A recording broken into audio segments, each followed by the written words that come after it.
¿Qué tal amigos? Espero que estén de maravilla. Yo soy Walter Locia. Ya estamos aquí en Mazatepec, Guerrero, una de las bellas comunidades que tenemos en nuestro estado de Guerrero.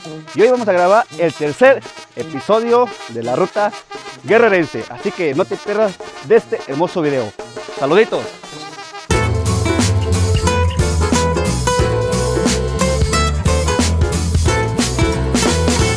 ¿Qué tal mi gente bonita? Pues ya estamos subiendo aquí al cerro de Mazatepec. De verdad, pues no todo lo que ven en el video, el sufrimiento, vean nada más. Vengo bien sudado ya.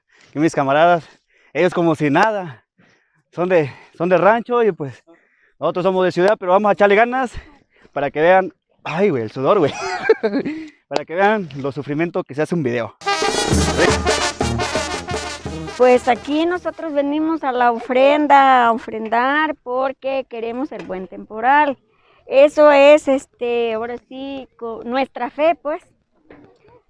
Están las cruces, está San Marcos y por eso hacemos eso, a ofrendar, para que llueva y tengamos más cosechas, pues, para el año. ¿Qué tiempo llevan realizando esto? No, esto ya tardó, desde yo era chiquita venían, pero nada más era un tecorrelito. Pero gracias a Dios, a mis hijos que ellos intentaron de que, no ellos lo hicieron, pero con la demás gente cooperaron y se hizo la capillita. ¿Por qué se vienen hasta acá, hasta el cerro? Pues por la fe que tenemos, Por la fe. por la fe. Es un sacrificio que hacemos nosotros para... Ahora sí, como quien dice, vas a pedirlo, pero no te lo van a dar acá nada más. Sí. Tienes que caminar, tienes que ir a pedir. Y por eso venimos, pues, no nada más yo soy la mayordoma, pues, de la cruz. Y mi hijo es mayordomo de San Marcos. Entonces, los dos estamos en la misma situación de la ofrenda.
Amigos, aquí hicimos la primera parada, aquí en la iglesia de Mazatepet, Guerrero, donde dejaron las cruces, amigos. Ahorita después de esto nos vamos a ir a la pelea de los tigres aquí en Mazatepet, Guerrero. Así que no te pierdas este bonito video.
¿Qué tal, amigos? Pues ya nos dirigimos a Cochahuisco. Estamos aquí, lo que es Mazatepet. Otros los tigres se van a juntar y se van a dar con todo. No te despegues de este video.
Pues, para ser sincero, los años que se llevan tiene bastantes años antepasados. No exactamente yo que recuerde cuando yo era joven, tiene ya como 25 años haciendo esto, pero más antes las personas ya hacían esto. ¿Pero qué significado tiene la pelea? Esta pelea que dedicamos entre Pochahuisco y Mazatepec es para un buen temporal, para que haya buenas cosechas, buenas lluvias. ¿Usted es peleador? Claro que sí, su servidor es peleador de hace años, siempre he estado como capitán. En esta ocasión soy encargado, a lo mejor participo, a lo mejor no, pero para el 3 de mayo vamos a estar ahí presentes, señores. Antes de ponerse la máscara, ¿usted anda con su máscara? ¿Hace un ritual en su casa? ¿Cómo se pone su máscara? La máscara es un artefacto, una cosa que tiene que tenerle mucho respeto, porque sin ella tú no eres nada, sino que aquí lo que uno se enfoca es en la máscara, de pedirle a que te apoye, que te ayude, que no te dejes solo.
terminamos este episodio de la Ruta Guerrerense. Si te gustó este hermoso video, ayúdame a compartirlo con tus amigos para que más personas conozcan lo que tenemos en nuestro estado de Guerrero. Gracias a mi amigo Luis Felipe de aquí de Mazatepec. Muchas gracias y comparte este hermoso video. Hasta la próxima.